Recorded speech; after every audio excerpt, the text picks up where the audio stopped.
Di era moden, sekelompok ilmuwan barat mengadakan ekspedisi arkeologis ke Timur Tengah untuk mengkaji peninggalan sejarah era Nabi Muhammad. Penelitian mereka menemukan sebuah makam misterius dengan kondisi yang aneh. Jasad di dalamnya tidak membusuk seperti biasa, melainkan mengeluarkan bau busuk yang terus-menerus dan tidak bisa dijelaskan secara ilmiah. Melalui penelusuran silang dan teks sejarah, mereka meyakini bahwa makam itu milik Abu Lahab, paman Nabi Muhammad yang dikenal keras menentang Islam. Penemuan ini membawa mereka pada perjalanan spiritual, membuktikan kebenaran sabda Rasulullah dan mengantarkan sebagian dari mereka pada cahaya Islam. Langit membentang luas di atas gurun Hijaz, menyelimuti daratan gersang yang berkilau di bawah terik matahari. Pasir bergulung tertiup angin, menciptakan suara lembut seperti bisikan rahasia masa lalu. Di kejauhan, bayangan kendaraan konvoi membelah cakrawala. Di dalam salah satu kendaraan, duduk seorang pria berambut abu-abu dengan sorot mata tajam dan penuh tekad. Dr. Nathan Leclerc, arkeolog senior asal Prancis yang dikenal gigih dalam menelusuri jejak-jejak sejarah peradaban kuno. Ekspedisi ini merupakan proyek ambisius yang digagas oleh kolaborasi antara Universitas Sorbonne dan dua lembaga riset dari Amerika dan Inggris. Tujuannya jelas, menelusuri sisa-sisa peninggalan yang belum tersentuh teknologi modern di wilayah barat Arab Saudi, kawasan yang disebut-sebut menyimpan banyak misteri sejarah, terutama yang berkaitan dengan masa awal penyebaran Islam. Di balik semangat ilmiah ini, tersembunyi pula ambisi pribadi Nathan untuk menemukan sesuatu yang bisa mengukuhkan namanya dalam sejarah arkeologi dunia. 1 jam setelah melintasi Madinah, mereka tiba di sebuah desa kecil yang tak tercantum dalam peta digital, tempat yang hampir dilupakan dunia. Para penduduk menyambut mereka dengan pandangan curiga dan penuh waspada. Nathan yang ditemani oleh penerjemah lokal bernama Yusuf mencoba berbicara dengan kepala desa, seorang pria sepuh bernama Abu Salman. Wajahnya keriput, matanya tajam, namun sorotnya dipenuhi kehati-hatian. "Kami tidak ingin menghalangi ilmuwan mencari ilmu," kata Abu Salman perlahan. "Tapi jika kalian berniat menggali bukit yang menghadap ke arah matahari tenggelam itu, pikirkanlah kembali. Tempat itu tidak seperti yang lain." Nathan mengernyit. "Kenapa? Adakah bahaya alam di sana?" "Bukan bahaya yang bisa kalian ukur dengan alat. Sudah sejak dulu, tempat itu dijauhi. Setiap yang mendekat akan mencium bau yang sangat busuk, seperti sesuatu yang membusuk tanpa pernah habis. Bahkan binatang pun tak mau mendekat. Kami menyebutnya Maqam Al-La'nah." Nathan tertawa kecil, nada skeptisnya tak tertutupi.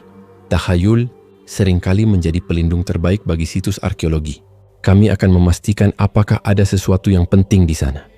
Yusuf menerjemahkan pernyataan itu dan wajah Abu Salman mengeras. "Jika kalian bersikeras, lakukanlah. Tapi jangan bilang kami tidak memperingatkan." Keesokan harinya, tim mempersiapkan alat berat untuk menggali. Peralatan georadar, drone pemetaan, dan sensor suhu tanah telah dipasang. Lokasi yang dimaksud ternyata berupa sebuah bukit kecil yang terlihat biasa saja, namun memiliki aura yang sulit dijelaskan. Udara di sekitar bukit terasa berat dan kering, lebih dari biasanya. Dan benar kata penduduk, seiring mendekat ke area bukit, bau menyengat mulai tercium. Bukan bau bangkai biasa, melainkan seperti campuran belerang, logam terbakar, dan daging. Busuk yang sangat tua.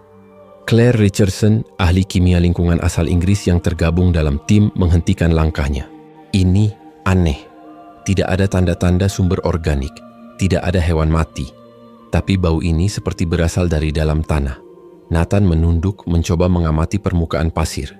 Kemungkinan reaksi kimia bawah tanah. "Kita butuh sampel tanah." Selama 2 hari, mereka mengamati bukit dari berbagai sudut. Sensor panas menunjukkan adanya perbedaan suhu mencolok pada satu titik di lereng barat bukit. Titik itu kemudian dijadikan lokasi penggalian awal. Pekerjaan dilakukan hati-hati sebab mereka belum tahu apa yang tersimpan di bawah sana. Bau semakin pekat, membuat beberapa anggota tim mengenakan masker penutup wajah. Pada hari keempat, mereka menemukan sesuatu yang tampak seperti batu penanda, seukuran plat marmer, terbenam sebagian dalam tanah. Permukaannya tertutup debu dan pasir. Namun ketika dibersihkan, terlihatlah goresan-goresan yang mirip tulisan kuno. Claire memotretnya dan mengirim gambar itu ke pusat riset epigrafi digital di Oxford. Sementara menunggu hasil analisis, Nathan memeriksa sekitar batu itu dan menemukan bahwa struktur tanah di sekelilingnya tampak seperti lubang bekas bangunan tua yang telah lama runtuh. Namun yang paling membuat Nathan terusik bukanlah struktur tanah, melainkan reaksi tubuhnya sendiri. Ia mulai mengalami sakit kepala dan rasa mual yang tak kunjung reda setiap kali berada di dekat batu itu. Ia bukan orang yang mudah dipengaruhi sugesti, tapi tubuhnya seolah menolak berada di tempat itu. Beberapa anggota tim bahkan mulai mengeluh mimpi buruk, seolah tempat itu menyimpan sesuatu yang mengganggu alam bawah sadar mereka. Pada malam kelima, angin padang pasir berembus lebih kencang dari biasanya. Tenda-tenda bergoyang dan suara seperti bisikan menggema di antara bukit-bukit pasir. Claire, yang sedang berjaga malam sambil mencatat suhu tanah, mendengar suara samar dari arah bukit. Bukan suara angin, melainkan seperti erangan pelan yang menyayat hati. Esoknya, ketika fajar mulai menyingsing dan sinar matahari menyentuh puncak bukit, bau busuk itu tak hanya menyengat, tapi juga mulai menusuk ke dalam, seperti menusuk sampai ke dada. Nathan berdiri di depan lokasi penggalian, matanya mengamati dengan penuh tanya. Ada sesuatu yang berbeda di sini, kumamnya. Bukan hanya sejarah. Ini, sesuatu yang belum pernah kita temui sebelumnya. Bayang-bayang masa lalu mulai membentang di padang pasir, dan langkah pertama menuju kebenaran telah dimulai. Di tempat yang dikelilingi pasir, aroma busuk, dan bisikan waktu. Pagi itu langit tampak pucat, seolah enggan sepenuhnya menyambut mentari. Angin padang pasir bertiup pelan, membawa serta butiran pasir yang menari di udara. Tim ekspedisi yang dipimpin oleh Dr. Nathan Leclerc sudah bersiap sejak fajar, melanjutkan penggalian di lereng bukit yang mulai menampakkan rahasia tersembunyinya. Bau busuk yang kemarin tercium samar kini semakin terasa kuat, menusuk hidung, dan membuat beberapa anggota tim mulai kehilangan selera makan. Claire, yang sejak awal menunjukkan kepekaan terhadap aroma tersebut, memeriksa kembali peralatan pencatat suhu tanah. Alat digital inframerah yang ia pasang semalam menunjukkan keanehan. Suhu di titik penggalian meningkat hampir 10 derajat dari rata-rata gurun di sekitarnya. Padahal, tidak ada aktivitas geotermal atau vulkanik yang pernah tercatat di wilayah ini. Bahkan pasir di atasnya masih terasa dingin saat disentuh. Aneh sekali, kumamnya sambil menatap layar tablet.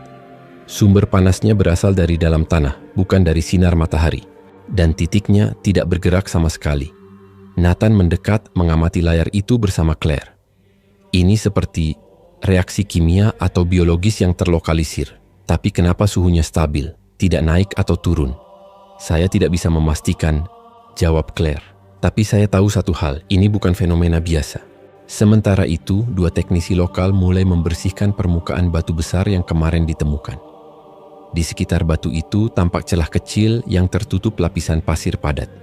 Setelah menggali sekitar setengah meter, mereka menemukan rongga yang lebih besar, sebuah celah yang cukup dalam, seperti pintu masuk ke dalam ruang tersembunyi di perut bumi.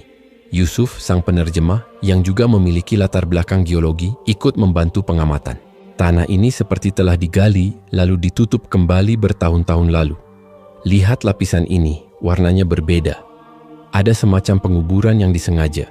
Kalau benar ini makam, Nathan berkata sambil menyalakan senter, maka ini bukan sembarang makam. Dan jika sumber bau berasal dari dalam, kita harus tahu kenapa bau itu bertahan selama ini. Saat mereka mulai membuka celah itu lebih lebar, aroma busuk tiba-tiba menguar dengan kekuatan penuh. Seorang teknisi muntah seketika, yang lain menutup wajahnya dengan kain basah. Bau itu seperti campuran daging busuk, logam karatan, dan sesuatu yang lebih dalam, seperti bau kematian yang tidak kunjung selesai. Claire mundur beberapa langkah dan menutup mulutnya rapat-rapat. Mata Nathan memerah. Bukan karena emosi, tetapi karena iritasi yang ditimbulkan dari aroma mengerikan itu. Kita tidak bisa lanjut begini, ucap salah satu ilmuwan dari Boston, John Miller. Ini bukan sekadar bau busuk. Ini mengandung sesuatu yang bereaksi dengan tubuh. Claire menyetujui. Kita harus ambil sampel udara dari dalam celah, analisis partikel gasnya. Mungkin kita bisa tahu komposisinya. Nathan mengangguk. Ambil juga sampel tanah dari sekitar batu penanda itu. Kita perlu data seakurat mungkin. Dalam waktu beberapa jam, alat penyedot udara berteknologi tinggi sudah dipasang. Claire dan John memeriksa hasil awal lewat spektrum digital. Namun hasilnya justru menimbulkan lebih banyak pertanyaan daripada jawaban. Komposisi gas dari dalam celah mencakup senyawa sulfur yang sangat tinggi. Namun anehnya, tidak ditemukan sisa pembusukan biologis seperti biasanya. Tidak ada bakteri pembusuk, tidak ada jejak jaringan organik. Ini mustahil, kata John dengan dahi berkerut. Kalau ini hasil dekomposisi biologis, seharusnya ada jejak mikroba. Tapi ini seperti bau busuk tanpa sumber nyata. Di tengah keraguan mereka, Yusuf mendekati Nathan sambil membawa sesuatu di tangannya. Sebuah lempeng batu kecil yang baru saja ditemukan tidak jauh dari celah itu. Permukaannya dipenuhi huruf Arab kuno yang samar namun masih bisa dibaca. Nathan menyerahkannya kepada Claire yang mulai menerjemahkannya dengan bantuan aplikasi teks digital. "Aku tahu tulisan ini," katanya pelan. "Ini bukan inskripsi biasa. Ini doa. Atau lebih tepatnya kutukan. Tertulis, dilaknat hingga akhir zaman. Api yang tak padam menanti dalam tanah." Suasana tiba-tiba menjadi hening. Semua mata tertuju pada Claire. Bahkan mereka yang semula skeptis kini mulai merasa gelisah. Kata-kata itu seperti mengunci makna dari bau yang mereka hirup, sebuah bau dari sesuatu yang telah dilaknat, sesuatu yang tidak lagi tunduk pada hukum fisika atau biologi biasa. Nathan memegang lempeng itu lama sebelum akhirnya berujar, "Apapun yang ada di bawah sana, kita sedang menyentuh sesuatu yang lebih dari sekadar arkeologi. Ini bisa jadi bukti sejarah atau peringatan dari masa lalu." Hari itu, penggalian dihentikan sementara. Bukan karena keraguan, melainkan karena mereka sadar bahwa langkah mereka sudah melampaui batas nalar yang biasa mereka andalkan. Aroma dari bawah tanah itu bukan sekadar bau busuk. Ia membawa pesan, dan mereka belum siap sepenuhnya untuk memahami isinya. Namun satu hal sudah jelas bagi Nathan. Ia harus terus menggali, meskipun yang ia temukan nanti bisa mengubah seluruh pandangannya tentang dunia.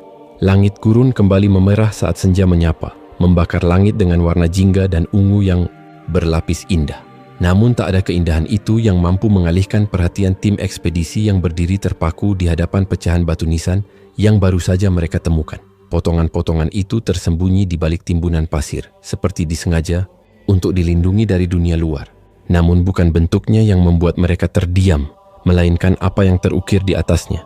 Huruf-huruf Arab kuno tercetak jelas, seolah baru dipahat kemarin. Tidak ada tanda-tanda pelapukan, tak ada noda usia. Padahal batu-batu itu tertanam di tanah yang keras, dikelilingi oleh suhu ekstrim dan erosi gurun yang tanpa ampun. Claire mengelus permukaan batu dengan jari yang gemetar. Ini tidak masuk akal. Ini harusnya sudah terhapus angin, terkikis waktu. Yusuf, yang sebelumnya hanya bertugas sebagai penerjemah lapangan, kini menjadi pusat perhatian. Latar belakang pendidikannya di bidang filologi Arab membuatnya satu-satunya yang bisa membaca ukiran itu tanpa bantuan perangkat lunak. Ia jongkok, mengamati potongan utama yang terletak di tengah. Huruf-huruf kufi tua terukir rapi. Ia membacanya perlahan, nyaris seperti berdoa. Hadza qabr Abu Lahab ibnu Abdul Muthalib. Ia terdiam sejenak lalu menatap Nathan dengan wajah pucat. Ini menyebutkan nama Abu Lahab, putra dari Abdul Muthalib, pamannya Nabi Muhammad. Nathan mengerutkan dahi, menatap Yusuf dengan ekspresi antara ragu dan ingin tahu. Abu Lahab, tokoh dalam Al-Quran itu. Yusuf mengangguk pelan. Ya, sosok yang disebut dalam surat Al-Lahab. Dia dikenal sebagai penentang keras dakwah Nabi. Di dalam teks suci disebut bahwa ia dan istrinya akan masuk neraka yang bergejolak. Claire melangkah mundur setengah langkah, memperhatikan pecahan-pecahan itu dari sudut yang berbeda. Kalau itu benar, maka ini bisa jadi salah satu penemuan sejarah paling menakjubkan dalam sejarah Islam. Tapi ia melirik Nathan. Apa mungkin ini nyata? Nathan masih menatap batu nisan itu dengan mata tajam. Sebagai ilmuwan, ia tahu keajaiban hanya benar-benar bermakna jika bisa dijelaskan atau paling tidak diverifikasi. Ia tidak suka melompat pada kesimpulan yang didasarkan pada keyakinan atau tradisi lisan semata. Ia tahu betapa sejarah bisa dipalsukan, ditulis ulang, atau dikendalikan oleh narasi yang menguntungkan pihak tertentu. Nama itu, ujarnya akhirnya, bisa saja kebetulan. Nama Abu Lahab bisa jadi populer pada masanya. Kita belum bisa menyimpulkan apapun.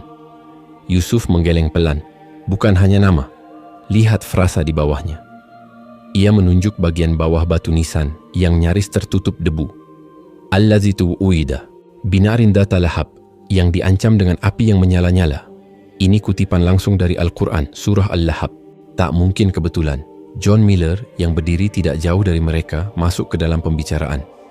Tapi jika ini benar-benar makam Abu Lahab, kenapa tidak pernah disebut dalam catatan sejarah?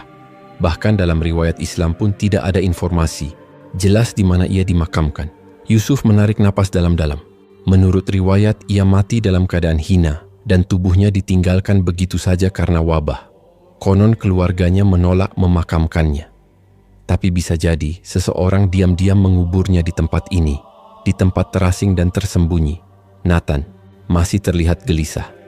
Saya butuh lebih dari sekadar ukiran untuk percaya ini makam Abu Lahab. Kita perlu sampel karbon. Kita perlu tes komposisi batu, bukti geologis bahwa ini berasal dari abad ke-7. Tanpa itu ini hanya spekulasi. Meski skeptis, Nathan tak bisa menyembunyikan rasa penasaran yang mulai menyelinap dalam pikirannya. Ia tahu apa yang mereka temukan jauh dari biasa, dan yang lebih mengganggu pikirannya adalah keadaan batu-batu itu. Claire telah mengambil sampel kecil dari permukaannya dan mencoba membakar dengan alat laser laboratorium portabel. Namun, hasilnya mengejutkan. Tidak ada bekas hangus, tidak ada perubahan warna, seolah batu itu tak bisa terbakar. Ini tidak bisa dijelaskan, kata Claire. Suara pelannya terdengar seperti gumaman. Komposisinya sama seperti granit biasa, tapi ia menolak panas, seolah ada sesuatu yang melindunginya. Hari mulai gelap dan mereka memutuskan untuk mengakhiri kegiatan di lokasi itu. Nathan membawa pecahan utama batu nisan ke tenda utama untuk diteliti lebih lanjut. Tapi malam itu angin gurun bertiup lebih kencang dari biasanya. Di antara hembusannya terdengar bunyi samar seperti bisikan dari kedalaman bumi. Dan dalam mimpi mereka malam itu, satu nama terus bergema. Abu Lahab. Sementara Nathan duduk sendiri di dalam tendanya, memandangi tulisan Arab yang tak terbakar itu, ia mulai menyadari. Ia tidak hanya menggali sejarah, tapi juga sesuatu yang lebih dalam. Sesuatu yang menantang logika, merobek batas antara ilmu pengetahuan dan wahyu. Sesuatu yang akan mengubah jalan hidup mereka dan keyakinan mereka. Pagi di padang Hijaz menyapa dengan hawa yang masih sejuk, namun aroma menyengat dari celah tanah kemarin tetap terasa kuat, seperti enggan meninggalkan lokasi penggalian. Kabut tipis menggantung rendah di antara bukit pasir, menyelimuti suasana dengan keheningan yang seakan menanti sesuatu untuk diungkap. Di dalam tenda utama, Claire duduk di depan layar laptopnya, ditemani oleh beberapa lembar kitab rujukan yang ia bawa dari Oxford. Wajahnya serius, nyaris muram, namun matanya menyala dengan cahaya penasaran yang tidak bisa padam. Nathan masuk dengan secangkir kopi dan meletakkannya di samping Claire. Kau belum tidur sejak semalam? Claire tidak mengangkat wajahnya. Tidak, aku tak bisa. Semakin aku baca, semakin banyak hal yang tak bisa dijelaskan secara biasa.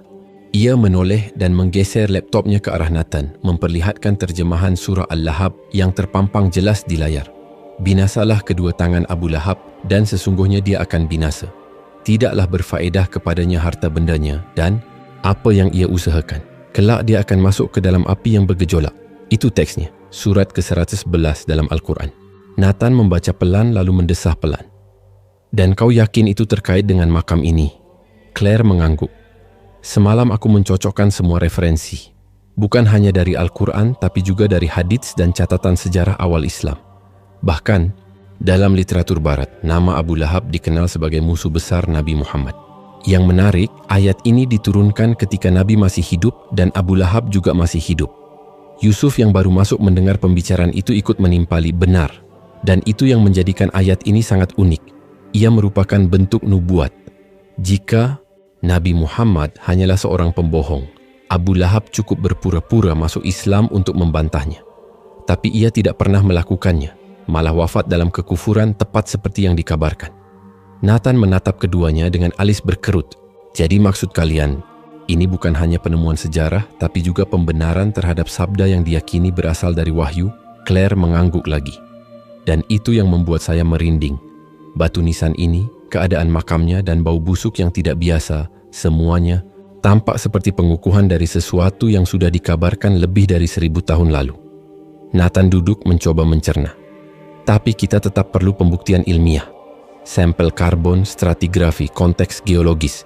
Kita tidak bisa membuat klaim besar hanya berdasarkan teks suci, Claire. Claire tersenyum kecil. Aku tahu, Nathan. Aku ilmuwan juga. Tapi kita juga harus jujur bahwa tidak semua hal bisa diukur dengan alat laboratorium. Ada ranah di mana ilmu hanya bisa membuktikan sebagian kecil dari kenyataan. Ia mengeluarkan sebuah buku tua dari tasnya, membuka halaman yang ditandai. Ini kutipan dari seorang sejarawan Muslim abad ke-9. Ia menulis bahwa Abu Lahab wafat karena penyakit kulit mengerikan dan tubuhnya membusuk hingga tak ada yang berani mendekat. Ia dibiarkan di luar kota, lalu akhirnya dikubur secara sembunyi oleh budaknya dengan melemparkan tanah dari kejauhan. Tak ada penghormatan, hanya tanah dan bau busuk. Yusuf mengangguk, menambahkan. Dan itu konsisten dengan kondisi makam yang kita temukan. Tidak ada struktur megah, tidak ada tulisan kemuliaan. Justru batu nisan itu memuat kutukan, seolah seluruh eksistensinya hanya untuk menegaskan kehinaan yang diwariskan. Nathan terdiam. Ia merasa dadanya berat, bukan karena kelelahan, tapi karena benih-benih keyakinan yang perlahan mulai tumbuh di sela logika yang selama ini ia banggakan. Selama bertahun-tahun ia mengejar kebenaran lewat data, grafik, dan rumus. Namun kini ia duduk di depan sesuatu yang tak bisa dijelaskan dengan angka. Tiba-tiba angin kencang berhembus dari arah barat, membuat tirai tenda terbuka lebar dan debu halus berterbangan ke dalam ruangan. Claire memejamkan mata, menahan terpaan pasir, dan dalam bisu yang menggantung, suara Yusuf terdengar lirih namun tegas. Sabda itu sudah terukir waktu, dan kini kita hanya menjadi saksi bahwa ia benar adanya. Nathan memandangi laptop di depannya, lalu mengalihkan pandangan ke batu nisan yang kini ditempatkan di atas meja khusus. Huruf-huruf Arab itu tidak berubah sedikit pun.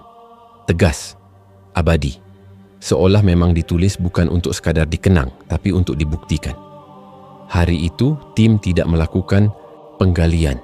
Mereka sibuk meneliti ulang semua catatan sejarah, menguji ulang semua asumsi, dan meresapi apa yang mungkin akan mereka hadapi berikutnya. Karena kini, yang mereka gali bukan hanya tanah dan batu, tetapi juga bagian dari takdir yang telah ditetapkan jauh sebelum mereka menginjakkan kaki di bumi ini.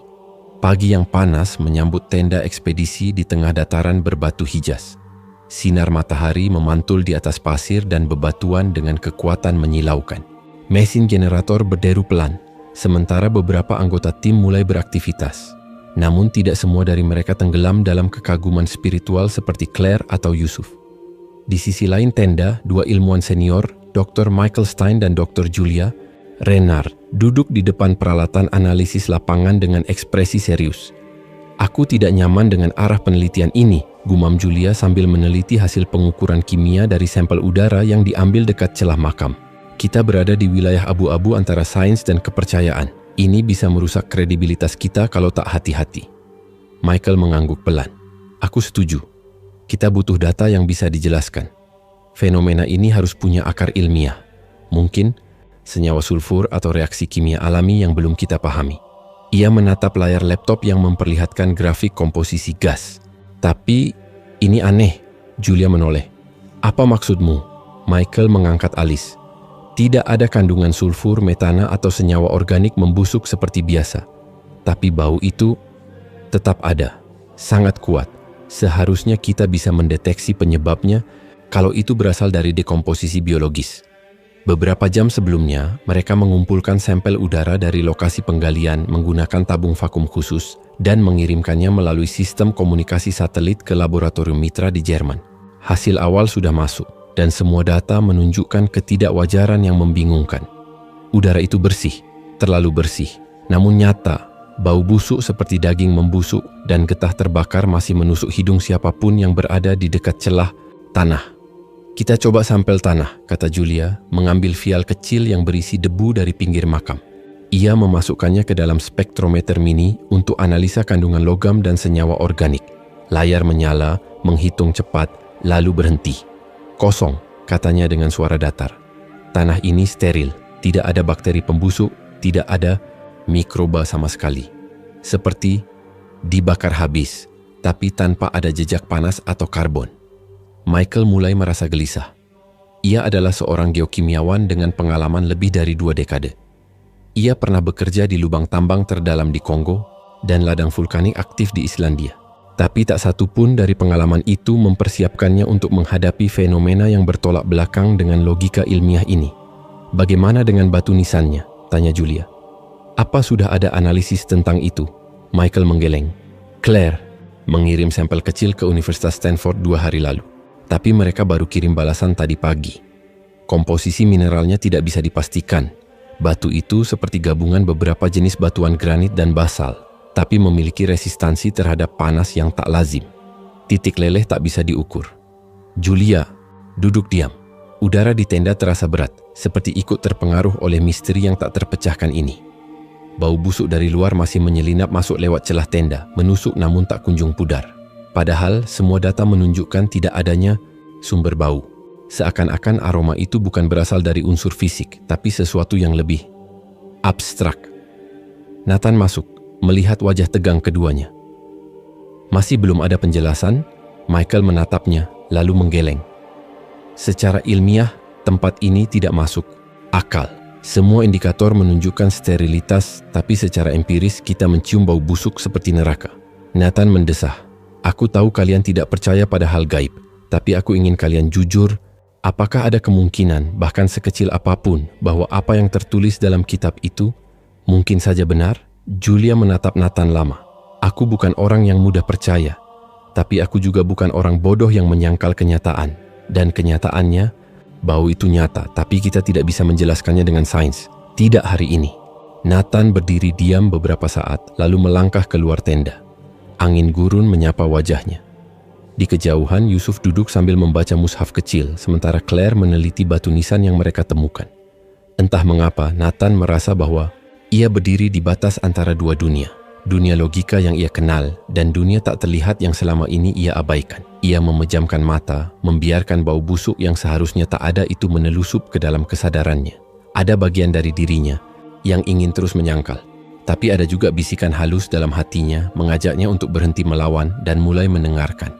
Karena mungkin di balik penyangkalan itu, kebenaran telah menunggu terlalu lama.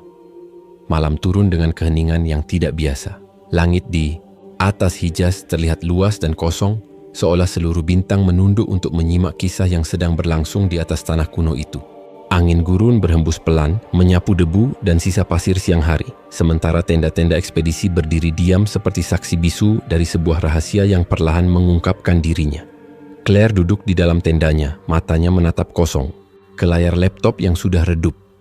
Catatan-catatan penelitian yang biasanya membangkitkan semangatnya kini terasa seperti kumpulan data hampa.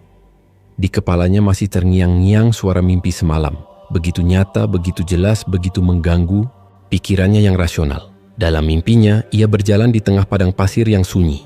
Tak ada arah, tak ada tujuan. Lalu dari kejauhan, muncul sosok lelaki tua berjanggut putih, mengenakan jubah sederhana berwarna pasir. Tatapan matanya dalam, dan ketika ia berbicara, suaranya bergetar seperti gema dari waktu yang jauh. Kau mencari kebenaran dengan logika, tapi tidak membuka hatimu. Namanya adalah Muhammad. Claire terbangun dengan napas memburu dan tubuh berkeringat, meski suhu malam begitu dingin. Ia tidak mengatakannya pada siapapun saat itu. Ia bahkan mencoba meyakinkan dirinya bahwa itu hanya efek kelelahan atau pengaruh dari bacaan tentang sejarah Islam yang ia telaah akhir-akhir ini. Tapi rasa itu tidak hilang, justru semakin kuat. 2 malam kemudian, saat mereka berkumpul di meja makan darurat setelah sesi diskusi ringan, Dr. Thomas Hayes, seorang arkeolog muda asal Kanada, mendadak menyebutkan sesuatu yang membuat Claire menegang. Aku mengalami mimpi aneh tadi malam, katanya dengan raut bingung. Ada lelaki tua. Ia memanggilku dan menyebut satu nama, Muhammad. Aku bahkan mendengar gema suara itu saat terbangun. Claire menatapnya tajam, lalu berpaling pada Helen, pakar bahasa dari Jerman, yang tiba-tiba membeku, lalu mengangguk. Pelan, aku juga, gumamnya. 3 malam lalu, tempatnya padang pasir, sosok pria tua. Dia tidak terlihat mengancam, malah penuh damai. Ruangan hening sesaat, ketiganya saling pandang, tak percaya bahwa mereka mengalami hal yang serupa. Lalu Yusuf yang mendengarkan dari sudut ruangan sambil menyesap teh meletakkan cangkirnya perlahan. Itu bukan sekadar mimpi, katanya dengan suara rendah. Itu adalah panggilan. Claire menelan ludah, mencoba mencari kata. Tapi, bagaimana mungkin? Kami tidak pernah membicarakan ini sebelumnya. Tidak ada pemicu bersama. Bukan dunia yang memicu mimpi itu, sahut Yusuf. Tapi hati kalian. Kalian sedang mengetuk pintu dan sekarang pintu itu mulai terbuka. Malam. Itu setelah semua kembali ke tenda masing-masing, Claire tidak tidur. Ia mengambil mushaf terjemahan yang diberikan Yusuf minggu lalu. Selama ini ia hanya membacanya sekilas. Tapi malam itu ia membuka halaman demi halaman dengan sungguh-sungguh. Ayat demi ayat terasa seperti berbicara langsung kepadanya. Ada keheningan yang tidak mencekam melainkan menenangkan. Tidak seperti teks keagamaan lain yang pernah ia pelajari, kitab ini tidak memaksa. Ia menawarkan, mengajak, menantang pikiran tanpa menghina akal. Pada saat yang sama, Thomas duduk di atas pasir di luar tendanya, menatap langit yang bertabur bintang. Ia tidak pernah religius, Tapi sekarang ia merasa kecil, sangat kecil, di hadapan sesuatu yang begitu besar namun tidak mengancam. Di dalam dadanya ada sesuatu yang tak pernah ia rasakan sebelumnya. Rasa lapang yang aneh, seperti ruang kosong dalam hatinya mulai terisi dengan sesuatu yang ia belum bisa definisikan, tapi terasa benar. Helen di tenda sebelah menangis diam-diam. Bukan karena takut, bukan karena bingung, tapi karena perasaan damai yang mengalir begitu saja tanpa alasan. Ia memeluk mushaf terjemahan yang sama. Tangannya bergetar saat menyentuh sampulnya, seperti baru menyadari sesuatu yang selama ini ia cari tanpa sadar. Petunjuk. Keesokan harinya ketiganya duduk bersama di luar tenda. Wajah mereka masih menyimpan tanda tanya besar, tapi kini tidak ada lagi penolakan. Hanya rasa ingin tahu yang dalam dan tak terbendung. Claire membuka suara pertama kali. Aku ingin tahu lebih banyak, bukan untuk membantah tapi untuk mengerti. Yusuf tersenyum. Itu langkah pertama. Dan dengan langkah itu, malam yang semula sunyi telah menjadi awal dari perjalanan batin yang akan mengubah hidup mereka selamanya. Sebuah malam yang tidak hanya membuka mata mereka terhadap sejarah dan bukti, tapi juga membuka hati mereka pada cahaya yang selama ini mereka pikir hanya milik orang lain. Kini mereka tahu, kebenaran bukan hanya tentang data dan logika. Kadang, kebenaran datang lewat mimpi, lewat bisikan lembut yang mengetuk hati, dan mereka memilih untuk tidak lagi menutupnya. Cahaya matahari pagi menyinari perbukitan berbatu di wilayah Hijaz. Tenda-tenda krem milik ekspedisi internasional terlihat kontras dengan lanskap kering yang membentang hingga ke cakrawala. Di tengah area perkemahan, sekelompok ilmuwan dan peneliti duduk melingkar, menunggu tamu yang kabarnya akan membawa sudut pandang yang tidak bisa mereka dapat dari buku-buku sejarah barat. Tak lama kemudian, seorang pria tua dengan janggut putih, rapi dan sorban bersih berjalan mendekat, langkahnya tenang tapi pasti. Dialah Syekh Abdullah, sejarawan Muslim terkemuka dari Madinah, yang telah mengabdikan hidupnya untuk meneliti sejarah Islam klasik berdasarkan sumber primer dari Arab kuno. Tubuhnya kurus namun tegar, matanya tajam namun teduh. Ada wibawa yang tak dibuat-buat dalam setiap geraknya. Claire berdiri untuk menyambut, diikuti oleh Nathan dan beberapa anggota lainnya. "Selamat datang, Syekh. Terima kasih telah bersedia datang jauh-jauh," ucap Nathan dalam bahasa Arab yang terbata namun sopan. Yusuf cepat-cepat menerjemahkan agar semua dapat memahami maksudnya. Syekh Abdullah tersenyum dan menjabat tangan. Mereka. Kebenaran tidak mengenal jarak. Jika Allah berkehendak, satu langkah bisa menjadi jembatan antara masa lalu dan masa depan. Mereka duduk di dalam tenda utama yang telah disiapkan khusus untuk diskusi hari itu. Claire membuka pembicaraan dengan sopan, menjelaskan temuan mereka sejauh ini. Aroma yang tak hilang dari liang makam, tulisan Arab kuno yang tetap utuh, serta mimpi yang dialami beberapa anggota tim. Semua disampaikan dengan nada netral, meskipun getaran spiritual mulai menyusup ke dalam setiap kalimat yang keluar dari bibirnya. Syekh Abdullah mendengarkan dengan seksama. Sesekali ia mengangguk, lalu menatap tajam ke arah batu nisan yang kini berdiri di pojok tenda, dilindungi oleh kaca pelindung. Kalian telah menemukan sesuatu yang tidak semua mata boleh melihat. Tapi lebih penting dari apa yang kalian temukan adalah bagaimana kalian menafsirkan maknanya, ucapnya perlahan. Abu Lahab, lanjutnya, adalah salah satu tokoh Quraisy paling keras kepala dalam menentang Rasulullah. Ia bukan sekadar pembenci, tapi penentang aktif dakwah Islam. Sejak awal, saat Allah menurunkan surah Al-Lahab, celakalah kedua tangan Abu Lahab, dan sesungguhnya dia akan binasa, itu bukan kutukan biasa. Itu adalah vonis ilahi yang tidak pernah terjadi sebelumnya. Seseorang dinyatakan masuk neraka saat ia masih hidup. Suasana di dalam tenda menjadi sunyi, hanya suara angin yang sesekali merayap masuk lewat celah kain. Menurut kitab-kitab sirah, Abu Lahab meninggal dalam keadaan mengenaskan. Tubuhnya terkena penyakit kulit menjijikkan yang membuatnya bau busuk, dan bahkan keluarganya enggan menyentuh jasadnya. Mereka membiarkannya membusuk di rumah selama 3 hari sebelum akhirnya dilemparkan ke lubang dan ditimbun batu dari kejauhan. Tidak ada doa, tidak ada kafan, tidak ada kehormatan, ucap Syekh Abdullah. Suaranya dalam dan bergetar. Nathan yang biasanya skeptis tampak terpukul mendengar penjelasan itu. Dan makam yang kami temukan, jika benar itu makam Abu Lahab, potong Syekh Abdullah lembut, maka semua yang kalian alami di sana bukanlah kebetulan. Bau busuk yang tak dapat dijelaskan, panas yang muncul tanpa sumber api, tulisan yang tidak terhapus waktu. Semua itu adalah penguat dari sabda Rasulullah yang hidup di atas wahyu, bukan asumsi. Julia, yang duduk di sudut dengan buku catatan di tangan, bertanya pelan, "Tapi kenapa sekarang? Kenapa baru ditemukan dan terungkap saat ini?" Syekh Abdullah menatapnya dalam. "Setiap zaman punya saksinya sendiri. Mungkin kalian, para ilmuwan dari dunia modern, adalah saksi untuk zaman ini. Ketika orang mulai mempertanyakan segalanya, Allah hadirkan bukti dari tempat yang tak mereka duga. Seperti bangkai yang tak membusuk di medan perang, atau air yang terus mengalir dari batu. Seperti makam yang tetap busuk, tanpa alasan ilmiah yang dapat menjelaskan." Thomas menunduk, membatin pertanyaan yang telah menghantuinya sejak mimpi itu terjadi. Mungkinkah ini semua memang benar? Mungkinkah selama ini mereka terlalu terpaku pada angka dan mikroskop hingga lupa bahwa tidak semua kebenaran bisa dikuantifikasi? Syekh Abdullah berdiri perlahan, lalu menatap mereka semua satu persatu. "Aku tidak datang untuk meyakinkan kalian. Aku hanya datang untuk menyampaikan.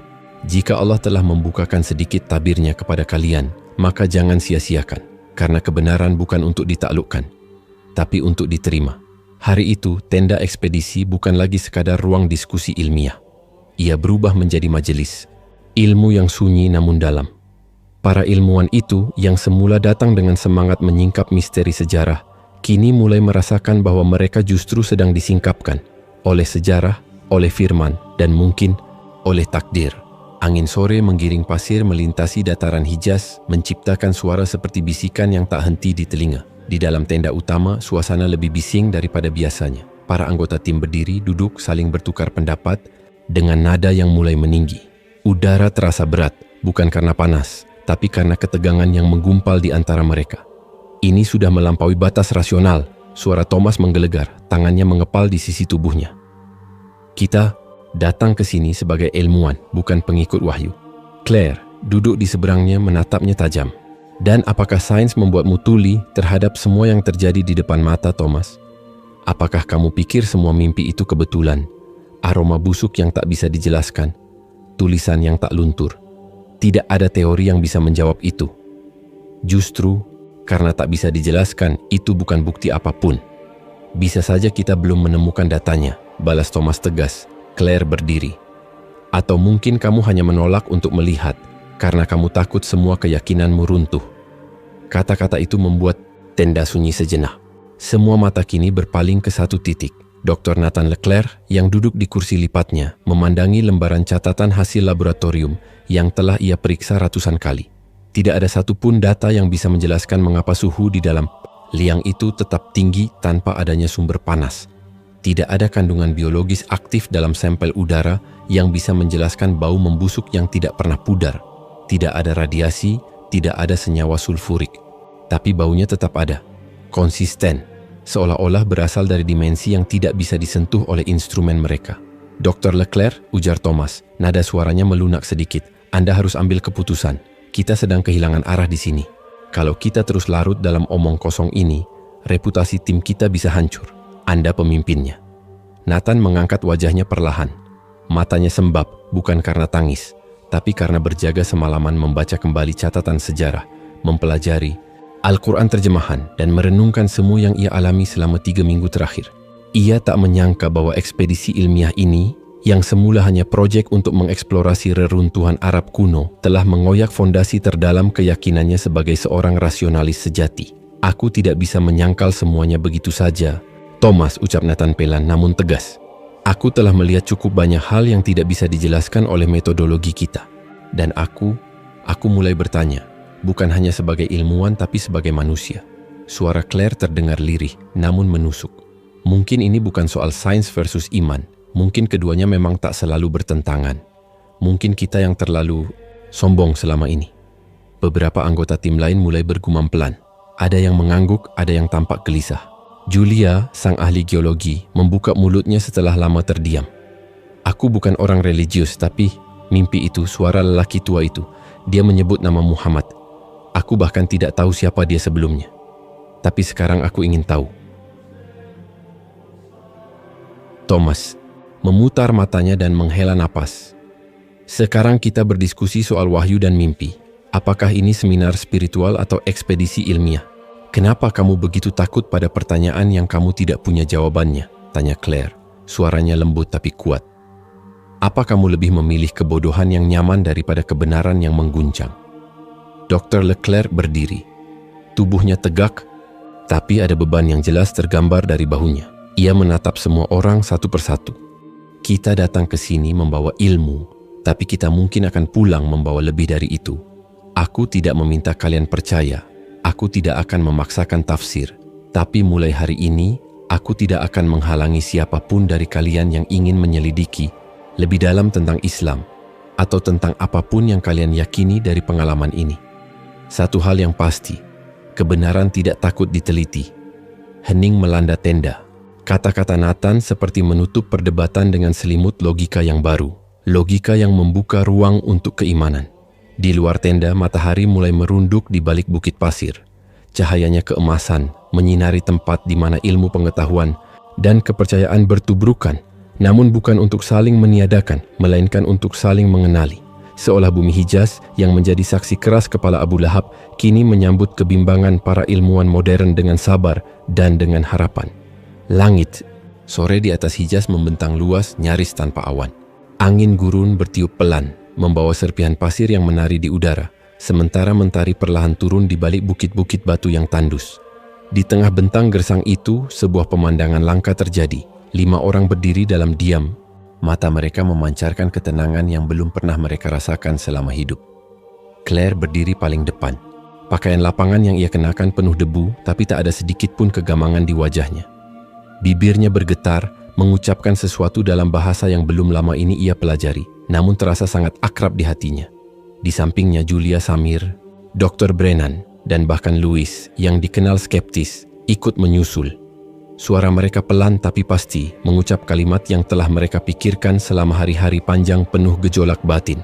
Asyhadu alla ilaha illallah wa asyhadu anna Muhammadan Rasulullah. Sebuah kalimat pendek namun seakan mengguncang langit dan bumi di sekitar mereka. Claire menunduk, air mata mengalir membasahi pipinya, bukan karena sedih, tapi karena kelegaan luar biasa yang tak mampu dijelaskan dengan kata. Untuk pertama kalinya dalam hidupnya, ia merasa benar-benar pulang. Bukan ke sebuah rumah atau negara, tetapi ke sebuah kebenaran yang menyelimuti jiwa.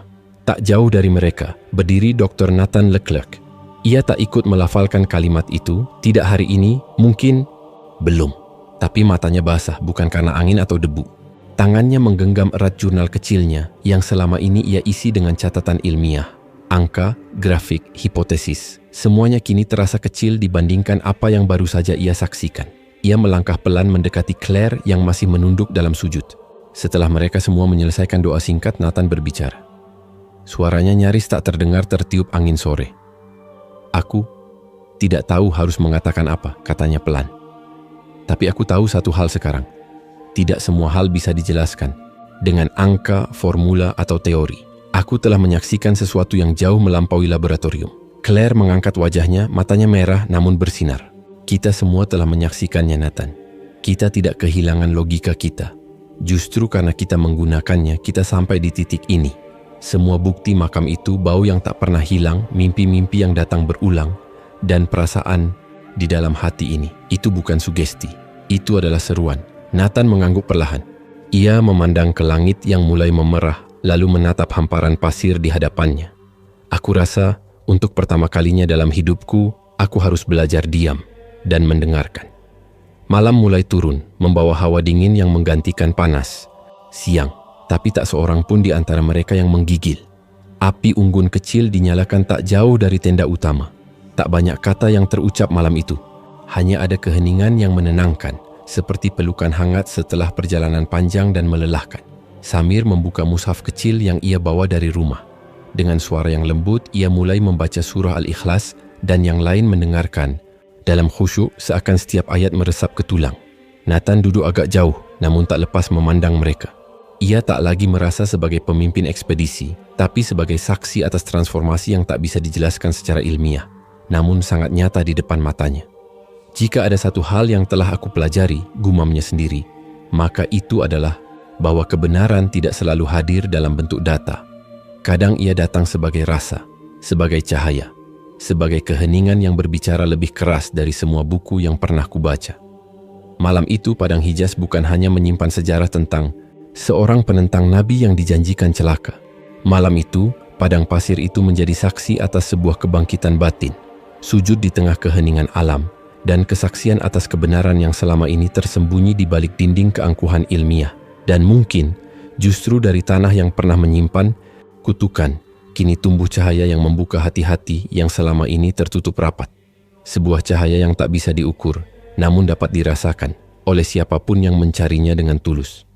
Langit pagi di Hijaz memancarkan semburat keemasan saat kendaraan terakhir meninggalkan lokasi ekspedisi.